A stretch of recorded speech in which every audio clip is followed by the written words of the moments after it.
আমাদের জয়পুর জেলা শাখার সেক্রেটারি, উপজেলা আমির, ইউনিয়ন নেতৃবৃন্দ, দায়িত্বশীল ভাইয়েরা, আসসালামু আলাইকুম ওয়া রাহমাতুল্লাহ। শুকরিয়া আদায় করছি আল্লাহ রাব্বুল আলামিনের দরবারে, যিনি আমাদেরকে আজকের এই শিক্ষা বৈঠকে আসার তৌফিক দান করেছেন। আলহামদুলিল্লাহ। দরুদ এবং সালাম পেশ করছি বিশ্বনবী মুহাম্মদ রাসূলুল্লাহ সাল্লাল্লাহু আলাইহি ওয়াসাল্লামের প্রতি। আমরা যারা এখানে বসে আছি তারা ইসলামী আন্দোলনের কর্মী, তাই না? ইসলামী আন্দোলন করা কি ফরজ? ফরজ ইবাদত শুধু নয়, আল্লাহ রাব্বুল আলামিনের সকল ইবাদতই তার ভিতরে ইতাআত থাকবে, নেতৃত্ব থাকবে, আবার ঐক্যবদ্ধ জমাতবদ্ধ থাকবে, ঠিক না? দেখলেন ট্রেনিং গুলা কিভাবে? আপনি নামাজে দাঁড়াবেন, কাতার সোজা করতে হবে, এটা কি শৃঙ্খলা। এই জায়গায় আমাদের দেশে মানুষ দেখেন জীবনে হয়তো ওই 5 ওয়াক্ত নামাজের ধার ধারে না, জানাজায় গেলে কাতার সোজা করে কিভাবে খেয়াল করছেন? তার ঝাড়ি আলাদা, কাতার সোজা হওয়া লাগবে। তাই কাতার সোজা হওয়ার ব্যাখ্যাটা কি? শৃঙ্খলা, ঠিক না? তাহলে ইসলাম মানুষকে সুশৃঙ্খল জীবনের শিক্ষা দেয়। নামাজের ওই জায়গা থেকে আমরা শিখে জীবনের সকল ক্ষেত্রেই এই শৃঙ্খলা রক্ষা করব, ঠিক না? কিন্তু আমাদের দেশের নামাজের ক্ষেত্রে যে গুরুত্বটা দেওয়া হয় আর বাকি জিন্দেগি ব্যক্তিগত, এই জাতির এই চেতনা নয়। নামাজ শুধু জামাতে পড়বে আর বাকি জিন্দেগি কি স্বাধীন, ব্যক্তিগত।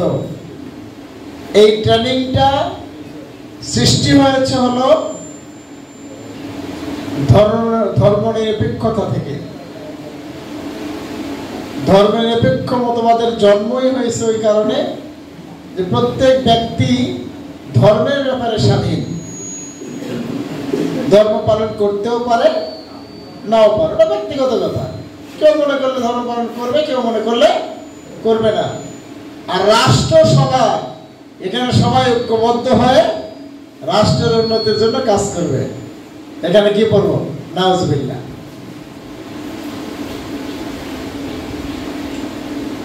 এর কারণ হলো এক সময়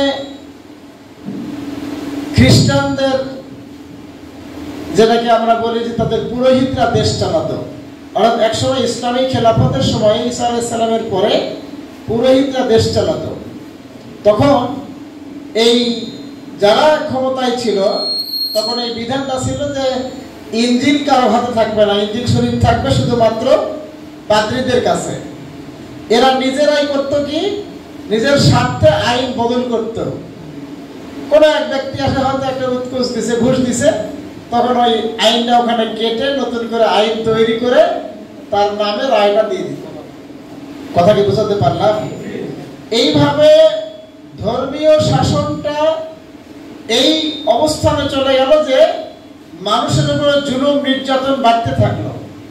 তখন সেই সমাজের একদল সচেতন মানুষ তারা এর বিরুদ্ধে আন্দোলন শুরু করলো।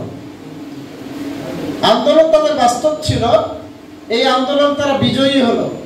হওয়ার পরে এই সিদ্ধান্ত দিল যে রাষ্ট্র ক্ষমতায় যারা থাকবে তারা ধর্মের ধার ধারবে না, যারা ধার্মিক হবে তারা ব্যক্তিগতভাবে ধর্ম পালন করবে, আর যারা রাষ্ট্র চালাবে তারা আলাদা হবে।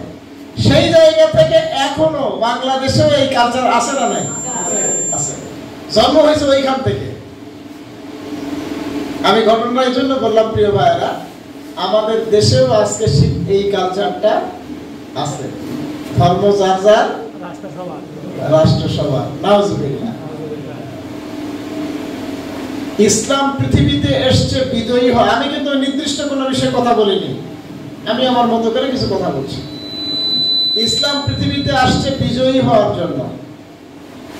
ইসলামের অধীনে রাষ্ট্র হবে। এখন বাংলাদেশে কি রাষ্ট্রের অধীনে ইসলাম, রাষ্ট্র যতটুকু সুযোগ দেয় ইসলাম ততটুকু পালন করতে পারে, ঠিক না বলুন?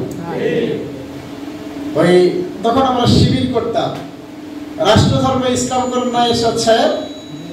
তো শিবিরের আমি ওই এক সুদীর কাছে ইয়ানত দিতে গেছি। তো ওই ডাক্তার একজন হোমিও ডাক্তার, বাবা আর তো তোমাদের কাম করতে হবে না। কেন? কেন আমার এরশাদ সাহেব তো রাষ্ট্র ধর্ম ইসলাম করে ফেলে দিয়েছে, আর তো তোমাদের আর কাম করা লাগবে না। না চাচা, আমরা এইটার জন্য আন্দোলন করিনি, তোমরা আবার কি করো? ইসলাম রাষ্ট্রের ধর্ম হয়ে গেল, আবার তোমরা কি করতে চাও? তাই বললাম যে আমরা রাষ্ট্রের অধীনে ইসলাম বানাতে চাই না, ইসলামের অধীনে রাষ্ট্র বানাতে চাই। আর এরশাদ সাহেব যেটা করে সেটা হলো রাষ্ট্রের অধীনে ইসলাম। এর ব্যাখ্যা কি? আমি বললাম যে চুরি করলে হাত কেটে দাও, এটা ইসলামের বিধান। এরশাদ সাহেব কি চালু করবে? না, তা করবে না। তাহলে কি হলো? এখনো বাংলাদেশে রাষ্ট্র যতটুকু ইসলামকে সুযোগ দেয় ততটুকু ইসলাম পালন করতে পারে, আর যেটা দেয় না ইসলাম পালন করতে পারে না। আর ইসলামী ছাত্র শিবির যা চায়, মানে তখন আমি শিবিরটাই বলছি, ইসলামী ছাত্র শিবির যা চায় ইসলাম বিজয়ী হবে, ইসলাম যতটুকু রাষ্ট্রকে সুযোগ দিবে ততটুকু রাষ্ট্র চলবে, যতটুকু সুযোগ দিবে না রাষ্ট্র চলবে না। তখন ওই মুরব্বী বলছে, হ্যাঁ মামা তোমার কথা তো ঠিক, আমাদের দেশে ইসলাম কায়েম নাই, তাহলে আমি তো মনে করি রাষ্ট্র দ্বারা ইসলাম হয়ে গেল। তো প্রিয় ভাইরা, আমি কি বুঝাতে পারলাম? আমাদের দেশে রাষ্ট্রের অধীনে ইসলাম, পৃথিবী এখন তাই, পৃথিবীর অধীনে কি ইসলাম না? ইসলাম যতটুকু যেখানে সুযোগ পায় ততটুকু পালন করতে পারে। আমরা প্রায় উদাহরণ দিই, গত রমজানের আগের রমজান হাসিনার ক্ষমতার আমলে ঢাকা বিশ্ববিদ্যালয়ের মাঠে কিছু ছেলে পেলে সরকারেরা ইফতার মাহফিল করেছে, সেখানে তেলাওয়াত হয়েছে। অন্য একটা ফ্যাকাল্টির ডিন, ইসলামিক স্টাডিজ বিভাগের ফ্যাকাল্টির ডিনকে শোকজ করছে, ঢাকা বিশ্ববিদ্যালয়ের পবিত্র মাঠে কোরআন তেলাওয়াত কেন হলো? আস্তাগফিরুল্লাহ বলেন জোরে। ঢাকা বিশ্ববিদ্যালয়ের পবিত্র মাঠ, সেখানে তেলাওয়াত করে অপবিত্র হয়েছে। আস্তাগফিরুল্লাহ। এই হলো 92% মুসলমানের দেশ, যেই বিশ্ববিদ্যালয়ের মাঠে কোরআন তেলাওয়াত করা নিষিদ্ধ, সেই দেশের 92% মুসলমান আমরা, তো ঠিক না? এই জন্যই আমরা এদেশে ইসলামকে বিজয়ী করতে চাই। ইসলামের অধীনে রাষ্ট্র হবে, ইসলাম যে আইন জারি করবে রাষ্ট্র তা পালন করবে, এটাই তো। এইটা করতে হলে ইসলামী আন্দোলন সেইভাবে করতে হবে যেভাবে রাসূল সাহাবায়ে কেরাম করেছেন।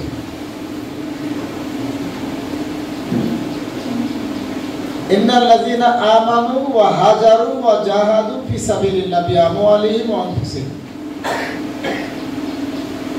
এখানে আয়াতটা মধ্যে একটু ভুল হলো আমার, এটা সূরা তাওবার আয়াত। ওয়া আযামুদ দারাজাতান ইনদাল্লাহ, যারা ঈমান আনলো, হিজরত করলো আল্লাহর পথে, তাদের জন্য আল্লাহ রাব্বুল আলামিন জান্নাতের আলা দরজা দান করবেন, আযামুদ দারাজাত, উচ্চতম মর্যাদা দান করবেন। বলেন তো, জিহাদ ফি সাবিলিল্লাহর জন্য কোরআনে ডাইরেক্ট জান্নাতের ঘোষণা আছে না নাই? আমরা এই আয়াতটা তো প্রায় মুখস্থ আছে আমার বিশ্বাস। এখানে আল্লাহ রাব্বুল আলামিন প্রশ্ন করে বলছেন, হাল আদুল্লুকুম আলা তিজারা, তোমাকে কি আমি ব্যবসার কথা বলবো? ঘোষণা কার? আল্লাহ রাব্বুল আলামিন আমার সৃষ্টিকর্তা, আমার পালনকর্তা, আমার লালনকর্তা, তিনি আমার রিজিকদাতা, তিনি আমার জান্নাতের মালিক, ঠিক না? সে আল্লাহ আমাকে বলছে। মনে করেন ইয়া আইয়ুহাল্লাযিনা আমানু বলে ডাক দিল না, ইয়া আইয়ুহাল্লাযিনা আমানু, এই ইমানদার ব্যক্তি বলে। আমি একজন ইমানদার, আমি একজন ইমানদার, তাহলে আল্লাহ আমাকেই ডাক দিয়ে বলল, ঠিক না? যেমন একজন পিতার 10টা সন্তান,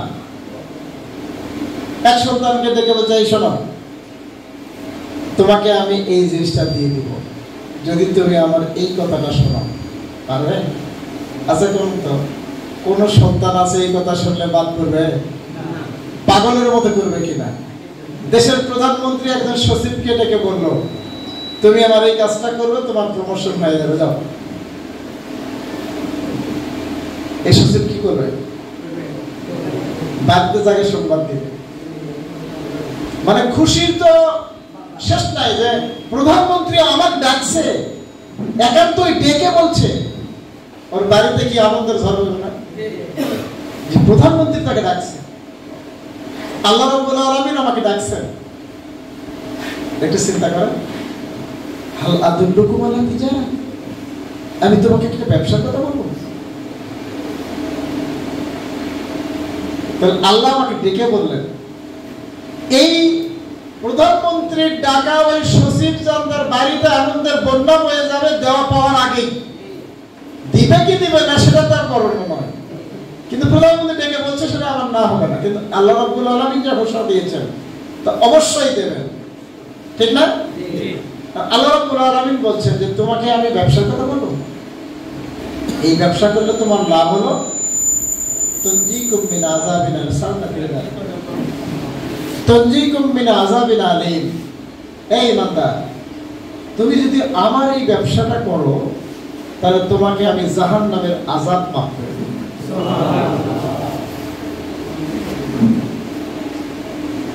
ইয়াগফিরু লাকুম যুনুবাকুম, তোমার জীবনের গুনাহ মাফ করে দেব।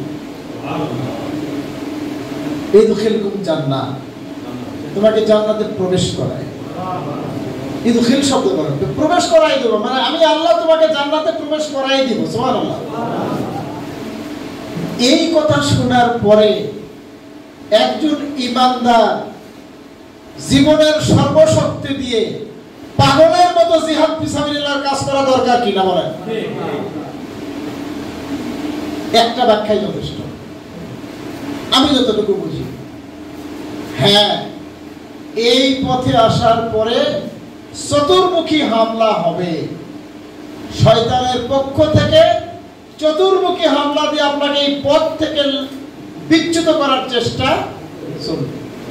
সেটা আপনার নাফস হতে পারে, সেটা আপনার পরিবার হতে পারে, আপনার সন্তান হতে পারে, আপনার সম্পদ হতে পারে, আপনার প্রতিবেশী হতে পারে, আপনার রাষ্ট্র হতে পারে। চতুর্মুখী হামলা হবে। কি বুঝাতে পারলাম? মওলানা মুজাদ্দিদ রহমাতুল্লাহ এখানে বলছেন যে চতুর্মুখী হামলার প্রথম হামলা হলো নফসে আম্মারা। এই নফসের বিরুদ্ধে লড়াই করা হলো প্রথম লড়াই, যেটা কবির ভাষায় হলো আসাদুল জিহাদে জিহাদুল হাওয়া। সবচেয়ে বড় জিহাদ হলো নিজের নফসের বিরুদ্ধে জিহাদ করা। এই জায়গায় যদি বিজয়ী হতে পারে কেউ, আমার বিশ্বাস সব জায়গায় সফল, কেউ তোকে ঠেকাতে। কিন্তু এই জায়গায় বিজয়ী হতে হবে, এই জায়গা থেকে বিজয়ী হওয়া কঠিন। কারণ হলো যে আমরা যারা এখানে রোপণ বসে আছি, জানমাল বিক্রি করে দিয়েছি, মানে কি আমি আমার নিজের স্বাধীন ইচ্ছা শক্তিকে বিক্রি করে দিয়েছি। আমার কোনো অস্তিত্ব আছে কি?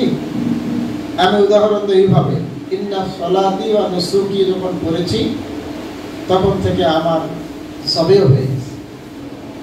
জবেহ করা গরুকে যেমন টানে নিয়ে গেলে কোন দিকে টানে নিয়ে যাচ্ছে তার কোনো অস্তিত্ব নাই, আমি একজন বায়াতের জনশক্তি, আমাকে সংগঠন কোথায় টানে নিয়ে যায় লটকাবে না কোথায় দিবে সেটা সংগঠন বুঝবো, আমার কোনো অস্তিত্ব নাই। এই চেতনা লালন না করা পর্যন্ত রুকনিয়াতের মর্যাদা পাওয়া সম্ভব।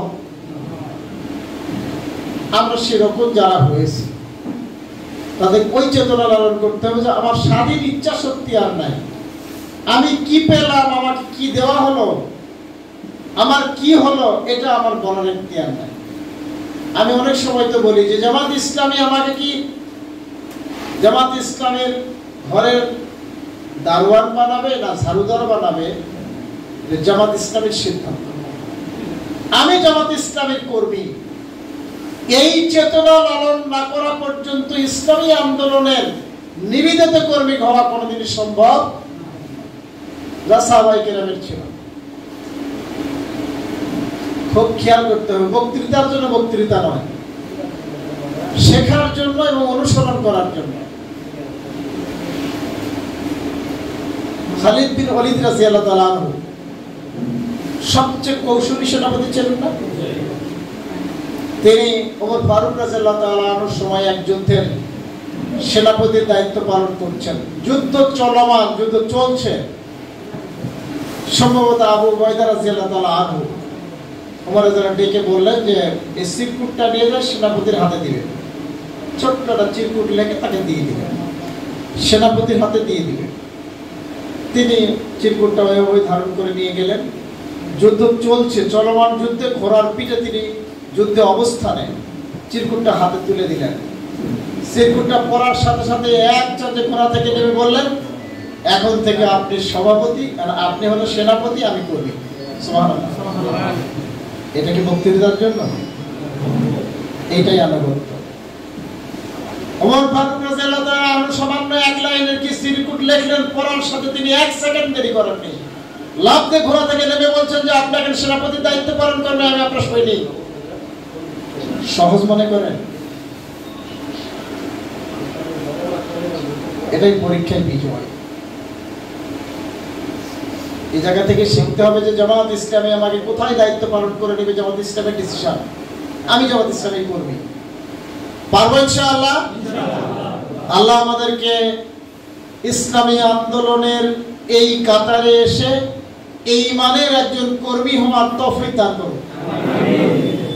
যতদিন পর্যন্ত জামাত ইসলামীর কর্মী বাহিনী এমানের আনুগত্যের স্পিরিট না হবে, ততদিন পর্যন্ত আল্লাহর এই জমিনে বিজয় আল্লাহ দেবেন। পারবো ইনশাআল্লাহ? এক নাম্বার কথা এই যেমন বুঝা বললাম শেষ।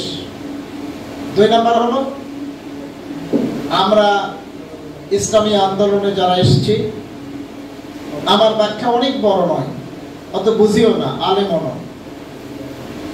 রাসূলুল্লাহ সাল্লাল্লাহু আলাইহি সাল্লাম যারা ইসলাম গ্রহণ করেছেন তাদেরকে বায়াত দিয়েছেন,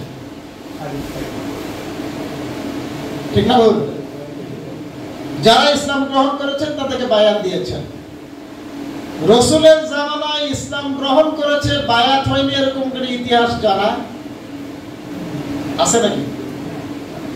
হ্যাঁ, যদি কেউ আল্লাহ রসুলকে না পেয়ে থাকে সেটা আলাদা কথা। তাহলে আজকে যারা ইসলামী আন্দোলন করছি, এই ইসলামী আন্দোলনের একজন কর্মী হিসাবে বায়াত হতে হবে না হবে না? হবে। যারা বায়াত নিয়ে বসে তাদের বাদ, এই বায়াত হতে হবে, একমত তো নাকি? হব না? কে কে হাত তোলেন? বায়াত হব না। আলহামদুলিল্লাহ করি সবাই।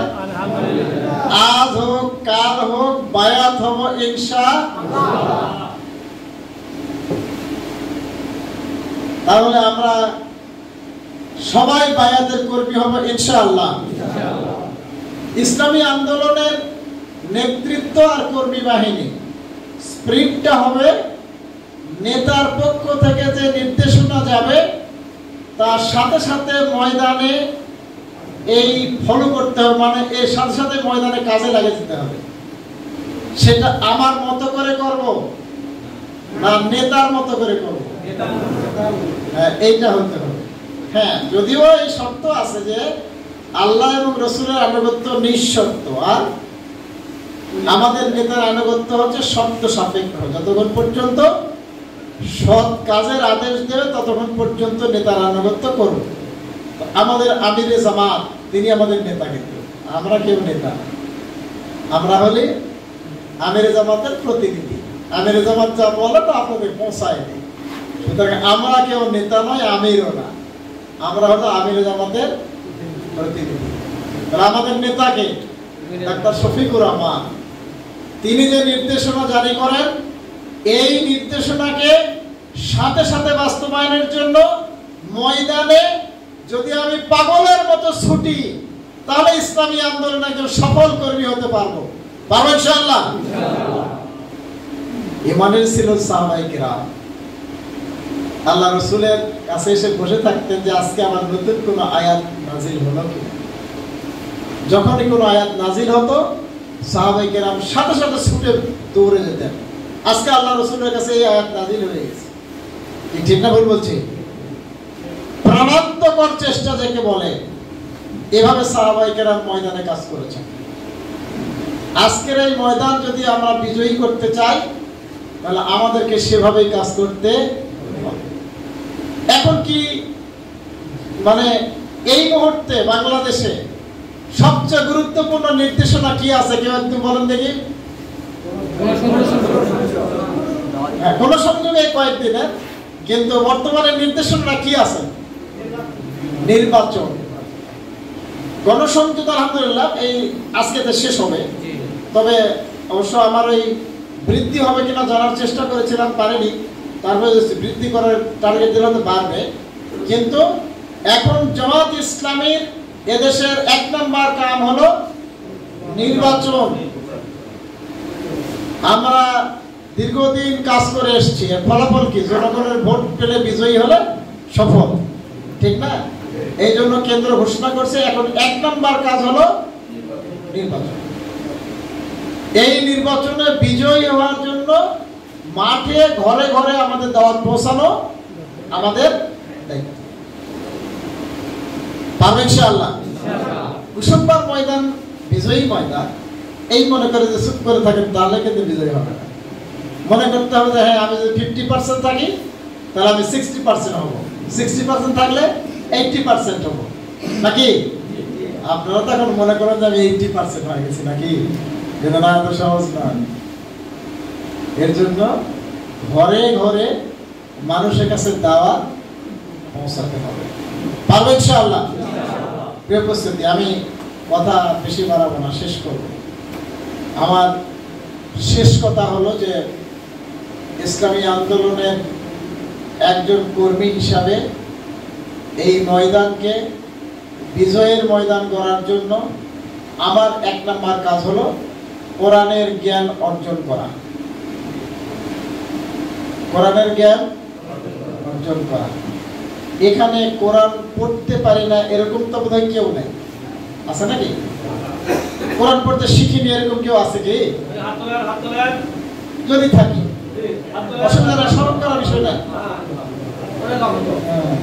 আরো যে কেউ হাত তোলেন, স্মরণ করার বিষয় নাই। আচ্ছা, যারা কোরআন পড়তে শিখিনি, একটা ফরজ ইবাদত আমার জীবন থেকে বঞ্চিত হয়ে আছে, ঠিক না? তাহলে এই যে কজন ভাই থাকলাম, আমরা আজ থেকে সিদ্ধান্ত নিলাম কোরআন পড়া শিখবো ইনশাআল্লাহ। শিখবো নাকি? হাত তোলেন। আলহামদুলিল্লাহ, শিখবো। 2 নাম্বার, তেলাওয়াত সহি। সহি তেলাওয়াতের ক্ষেত্রে কোনো লজ্জা করার দরকার না, আমরা তো বসে আছি। সহি তেলাওয়াতের ক্ষেত্রে এখনো আমার ঘাটতি আছে বলে আমার মনে হয়। কে কি হাত তোলেন? সহি তেলাওয়াত। জি না, আমরা আমাদের নিজস্ব এলাকায় হাফেজ কারি যারাই আছে, তেলাওয়াত সহি করে শিখব। সহি তেলাওয়াত শেখাও ফরজ। এগুলো ফরজ ইবাদত। কিন্তু আমাদের দেশে কিন্তু এই চর্চাগুলি নাই। কোন রকম কোরআন তেলাওয়াত, কোরআন পড়তে শিখি, আর সেই তেলাওয়াতের অবস্থা কি? কোরআনের 12টা বাজে যায়, ঠিক না? কিন্তু এক্ষেত্রে আল্লাহ রাসূল কে বলছেন? রুব্বা কারিউল কোরআন ওয়াল কোরআনও ইয়ালানু। অনেক কোরআন তেলাওয়াতকারী আছে যা কোরআন তাদেরকে লানত দেয়। আল্লাহ আমাদেরকে হেফাজত করুন। তাহলে তেলাওয়াত সহি করে কোরআন শিখবো ইনশাআল্লাহ, 1 নম্বর কাজ। 2 নম্বর হলো এই কোরআনের দাওয়াত মানুষের ঘরে ঘরে পৌঁছায় দিব। যা শিখলাম তা পৌঁছাবো। আল্লাহ রাসূলের ভাষায় সে কি? শ্রেষ্ঠ। হাদিস তো প্রায় সবাই জানে, তাই না? খায়রুকুম মান তাআল্লামাল কোরআনা আল্লামা। যে কোরআন শেখে আর শেখায় সেই হচ্ছে আমার উম্মতদের মধ্যে শ্রেষ্ঠ। সুবহানাল্লাহ, সুবহানাল্লাহ বললাম না? আমাদের দেশের কালচার হলো কোন রকম তেলাওয়াত শিখে আর তেলাওয়াত শেখা। ওর ব্যাখ্যা এটা নয়। ওর ব্যাখ্যা হলো ইয়াতলু আলাইকুম আয়াতিনা ওয়া ইউযাক্কিকুম ওয়া ইউআল্লিমুকুমুল কিতাব। কোরআনের তেলাওয়াত শিখবে, কোরআনের আলোকে চরিত্র গঠন করবে, এরপরে কোরআনের জ্ঞান অর্জন করবে। আল্লাহ রাসূল ওই কথা বলেছেন, সেই হলো শ্রেষ্ঠ যে কোরআনের জ্ঞান অর্জন করে আর এই জ্ঞানকে ছড়িয়ে দেয়। তাহলে কোরআনের জ্ঞান অর্জন করব, এই কোরআনের জ্ঞান ঘরে ঘরে পৌঁছায় দিব ইনশাআল্লাহ। আমাদের সমাজে আর কেউ এরকম বুক ফুলে কথা বলে নাকি? হ্যাঁ, জামাত করতে হবে কে বলেছে? আমি নামাজ পড়ি, রোজা করি, হজ করেছি, যাকাত দিয়েছি, আছে না নাই? কিন্তু ইসলামী আন্দোলন ছাড়া মানুষের তৈরি কোন মতবাদের সাথে একজন মুমিন থাকতে পারে না। এই দাওয়াত মানুষের ঘরে পৌঁছাতে হবে। আপনি জামাত ইসলামী পছন্দ হয়নি করেন না, কিন্তু ইসলামী আন্দোলন করা ফরজ ইবাদত। আর মানুষের তৈরি মতবাদ হারাম হারাম হারাম, তাই বলে এই নিকট ঝগড়া না, ঝগড়ার দরকার নেই। কোরআনের দাওয়াত পৌঁছাতে হবে যে ভাই জামাত ইসলামী পছন্দ হয়নি, আপনি অন্য কোন ইসলামী আন্দোলন করেন। ইসলামী আন্দোলন ছাড়া মানুষের তৈরি কোন মতবাদ কোন মুমিনের জন্য করা হারাম। এই দাওয়াত পৌঁছায় দিব ইনশাআল্লাহ। তাহলে কোরআন পড়া শিখব, কোরআনের জ্ঞান অর্জন করব, কোরআনের দাওয়াত মানুষের ঘরে পৌঁছাবো। আর যতদিন পর্যন্ত কোরআনের বিজয় না হবে, এই কোরআনের বিজয়ের জন্য জান মাল দিয়ে চেষ্টা করব, প্রাণান্তকর চেষ্টা করব ইনশাআল্লাহ। সাহাবায়ে কেরাম কি ছিলেন? দিনের বিজয় হবে না হলে আমার শহীদ হবে, তাই ছিলেন। আমরা কি এরকম টার্গেট নিতে পারি না? আজকে যখন চতুর্মুখী হামলা করে ইসলামকে নির্মূল করার ষড়যন্ত্র হচ্ছে না? আজকের কাশ্মীরের যেই ঘটনা, ভারতের এই ঘটনা দেখছেন তো নাকি? এই ঘটনা পরিকল্পিত। আজকের আমেরিকা মোদিকে দিয়ে ষড়যন্ত্র করে ইসরায়েলের নজরকে পৃথিবীর অন্য জায়গায় নিয়ে যাওয়ার জন্য পরিকল্পিতভাবে কাশ্মীরে কয়েকজন হিন্দুকে হত্যা করে মুসলমানদেরকে সন্ত্রাসী চিহ্নিত করার ষড়যন্ত্র করছে। টোটাল পরিকল্পিত। আল্লাহ আমাদের সকল মুসলমানদেরকে হেফাজত করুন। আজকের আমেরিকার ষড়যন্ত্র এটা। এবং সাথে সাথে এবার ট্রাম্প ঘোষণা দিচ্ছে যে মানে মোদির পক্ষে পাকিস্তানের বিরুদ্ধে লড়াই করার জন্য মানে ট্রাম্প সহ একবারে রাশিয়া সবাই, এটা হচ্ছে ষড়যন্ত্র। মানে ইসরায়েলের এই নজরকে মুসলমানদের চোখ থেকে সরায় মুসলমানরা সন্ত্রাসী কাজ করছে সেদিকে নজর যেন ওরা পৃথিবীর দেয়। প্রিয় ভাইয়েরা, যেমনই ভাবে আল্লাহর দরবারে দোয়া করতে হবে, তেমনই ভাবে ইসলাম নির্মূলের ষড়যন্ত্রের বিপরীতে নিজের জীবন দিয়ে হলেও ইসলামকে বিজয়ী করার জন্য এই ময়দানে প্রাণান্তকর চেষ্টা করব ইনশাআল্লাহ। আল্লাহ পাক তৌফিক দান করুন। আল্লাহ আমাদেরকে কবুল করে নিন। আল্লাহ আমাদের বাংলাদেশের জমিনে কোরআনের বিজয়ের জন্য এই ময়দানে কোরআনের জ্ঞান অর্জন করা এবং কোরআনের বিপ্লব সৃষ্টি করার জন্য, জনমত তৈরি করার জন্য সবাইকে কাজ করার তৌফিক দান করুন। এই আশাবাদ ব্যক্ত করে আমার সংক্ষিপ্ত কথা শেষ করছি। সুবহানাকা আল্লাহুম্মা বিহামদিকা আশহাদু আল্লা ইলাহা ইল্লা আনতা আস্তাগফিরুকা ওয়া আতুবু ইলাইক। আসসালামু আলাইকুম ওয়া রাহমাতুল্লাহ।